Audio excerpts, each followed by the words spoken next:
You know, you're giving them all of your information, bank information, and I'm like, these people are supposed to have this. Could they use this against me? You know, like get into my bank account or something.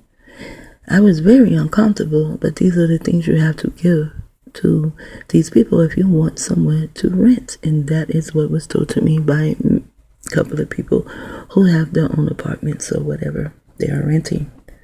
You have to do that. Okay. So now I'm giving these people, it's just like when you go look for a job, you fill out the application, give them all your information, they never call, but yet they have all your information. I don't like leaving my information like that. Why am I leaving my information like that? I don't think that is fair. So I said, as I said, I don't think that is fair. So why can I not, if I'm going to rent from you, why can I not get in touch with the last renter so I can know something? Or how come I cannot get the landlord's bank account, his social security number, his mama and dad's name and birth certificate and all that other bullshit? Why can I not get that? I need to know who I am renting from, don't I? But it does not work that way because the one that you are renting from has money and you don't. You must don't because you're going to rent from someone else. And this is why you have to have all these things to rent one bedroom for $700 or $750. That is a lot of money for one bedroom. When I first moved out of Frankie J house, I had one bedroom. I paid $125. And that was long ago. So they get us going and coming. It does not matter. If you think your life is going oh so grand, that is because they are perpetrating your life to go oh so grand. Or you are part of this bullshit. And it does not matter. Sooner or later, they are going to get you. They're probably getting you already. You just don't know. They're probably getting your mother, your sons, your daughter, someone you know, your best friend. There's someone you know that is going to tell you crazy shit that is going on. Maybe even crazy dreams. And then there's someone you know that you probably don't be around anymore because they were telling you this crazy shit. And this shit is really, really crazy. The programs are crazy. The programs they have the TI in are crazy. And one day, this was maybe a year ago or longer, there's a TI named Bitman 9000. He is also on YouTube under Bitman 9000. So I go to his page, and he is talking about adult foster care. I said adult foster care. So now they pay people to take care of adults who can take care of themselves because Bitman 9000 can actually take care of himself. He does not wear a diaper. I don't think anything is wrong with his legs, his arms. He's not in a wheelchair, a walker, or a cane. He is very healthy. He can take care of himself. Why is he in adult foster care? And he said they pay people to keep you there. And while you are there, they will gaslight you. And it is Bitman 9000 who taught me what gaslighting was about. I talked to him for a long time through TalkShoe. So I did not know his phone number and he did not know mine. We just go to TalkShoe and we talk. And he taught me about gaslighting. And he asked if my children had ever gaslighted me, and I was like, not where I was. No, not where I was. They came in and they separated us because we would not go against each other. We would not sit and argue with each other. We did not bicker with each other. The programs, the Dirty House program did not run through our house. Even my grandbaby Yakel, we called him Tornado for a little while. We called him Badass too. But we called him Tornado. He was more so like a hurricane. He would go in the living room and goodness gracious, it looked like a hurricane hit it. But then you look again and he cleaned it up. And he only cleaned it up so he can mess it up again. But he will clean it up. When it's time to go to bed, he picks up all his things and he put them where they went, and I think he was 2. I taught him how to peel an orange. He would go straight to the trash and peel the orange over the trash can. When he was being pot trained, oh my goodness, it was so funny. He would boo in his diaper. He would take his diaper off. He would have the diaper wipes. He would take his diaper off. He would wipe his butt. He would put the diaper wipe inside the diaper, roll it up, go and get a bag, put it in a bag. He would try to tie the bag up, but he could not do that. But then he would put it in the trash. And that's what we did when we changed his butt or his little sister butt. And when he was doing this kind of stuff, okay, now he needs to be pot trained. And he was pot trained. Also, with Yakel would sleep in his own bed. He had his own room. He would sleep in his own bed. And during the night, he would be like, help me, help me. And so we did not know about the programs at the time. We are in our belief systems and we are logical thinkers. Now I am a kinetic thinker because this shit is not logical. So we were like, he's having a bad dream. However, when he would sleep in my bed or sleep in his mom's bed, he never did these things. And then one day they forced my daughter to put him in daycare, although she did not work or go to school yet. But they forced her to put him in daycare, so she put him in daycare with someone that my daughter knew. And then I got to know her, and she was really, really a good person to me and my daughter. So my daughter goes to get him from the car. She brings him home also. And she brings him in. He has on shorts. And then these little, look like rug burns were on him. And she brings him to me. She's getting ready to give him a bath. And she brings him to me and say, Ima, what is this? And I look and I say, it look like rug burns. She said, Ima, he has had these things on him before. She said, can it come from a belt? And I told her, I don't think so. If a burn like that would come from a belt, he would also have a whip. Maybe even a blister. I said, it looks like a rug burn. So we still do not know what it is. Then I find the word targeted individual and I go from there and I find out they are hitting my grandbaby with directed energy in his sleep. There was someone on YouTube back then, they had a video up and what they did was they put a camera in their child's room and they show how their child do involuntary movements through the night. And that child was being hit with directed energy. And so was my grandbaby. Now, strange things began to happen in our house, especially after they came and took the ones who could pay the bills and put them both in jail. There would be a helicopter fly over our house almost every night. One night I'm on the phone and I'm talking to Elvira. And all of a sudden a police officer appears in my room. Really fast. He appears there and then he is gone. I tell Elvira that. And it happened when the helicopter went over our house.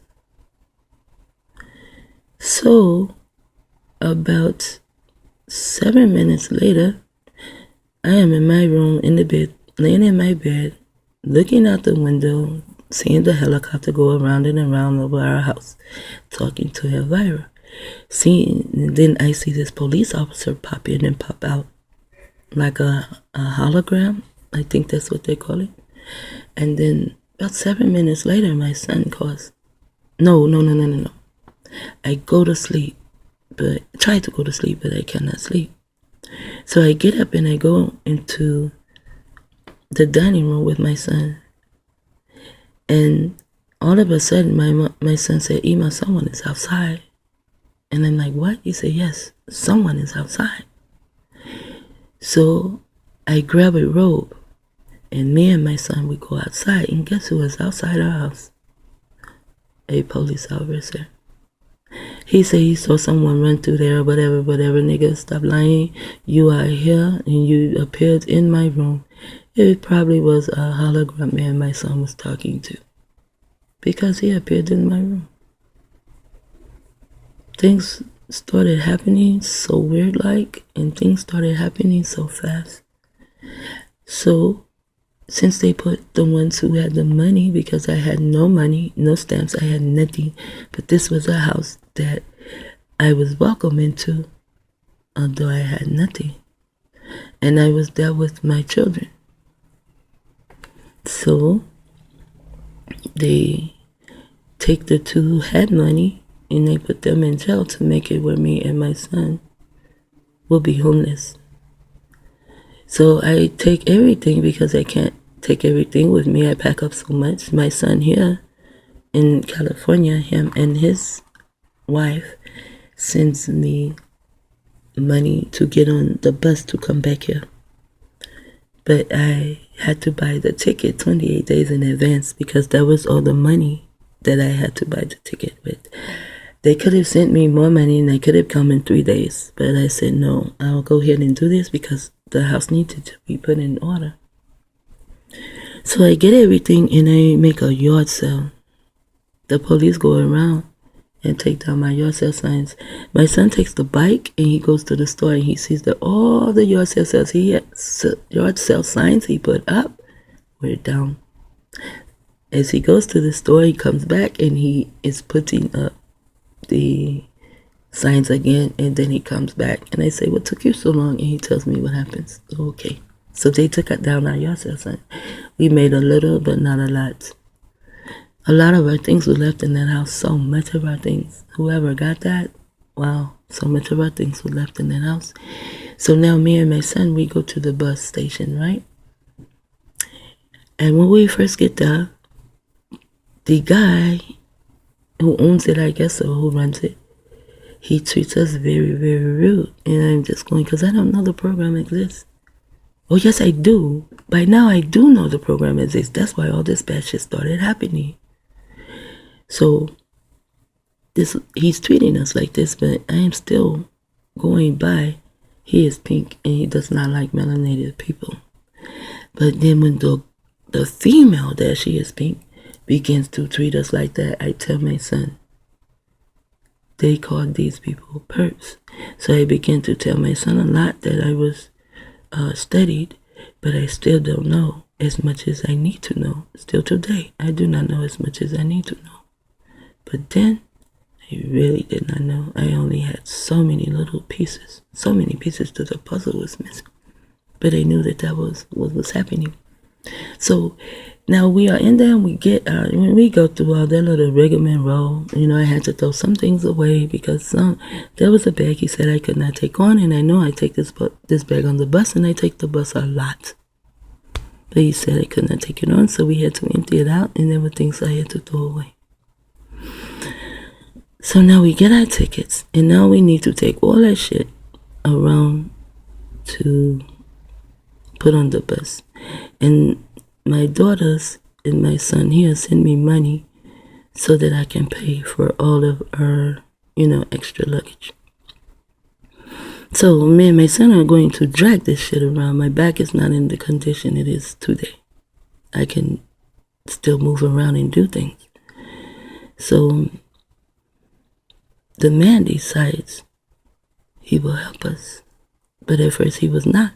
But when he saw that we were not going to stop, that we were going to go back and forth to drag our things, he come out with what I think they call a dolly.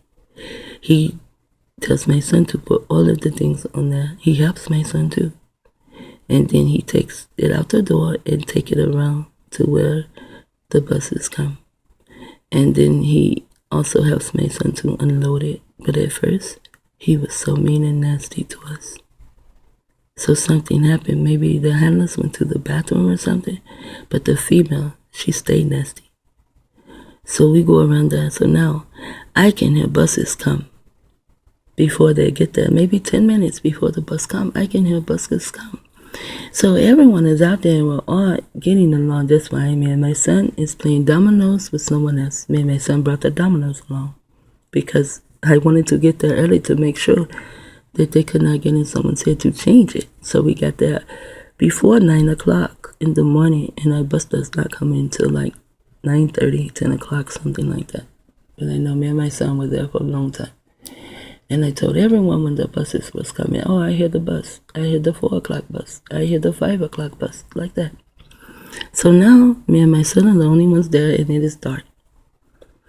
I hear the bus. I said, oh, I hear the bus. Let's put our things here because this is where our bus is going to come, right here. So we begin to put the little things that we have right there. The big things are already there. And the bus does not come. And I don't hear the bus anymore. And I tell my son, where's the bus? I heard it. Now I don't hear it anymore. Then I hear the bus again. I say, dang, I hear the bus again. I say, it's really close. But it was not close enough for me to hear it like that. And when it pulls up, there are 2 buses. I say, that's why I heard it so loud as though it was close. It is 2 buses. The other bus is not supposed to be there. Because while we were out there, we all talked about the times that the bus comes. And the time that we leave and the last bus. Me and my son took the last bus out. Now there are 2 buses. So the one bus comes where it is supposed to come. That is the bus we are supposed to get on. We are going to Atlanta first. Transfer in Atlanta. She gets off the bus. When she gets off the bus, she has dreads. And I had been trying to dread my hair for I don't know how many years. But my hair just kept coming out. So I stopped dreading.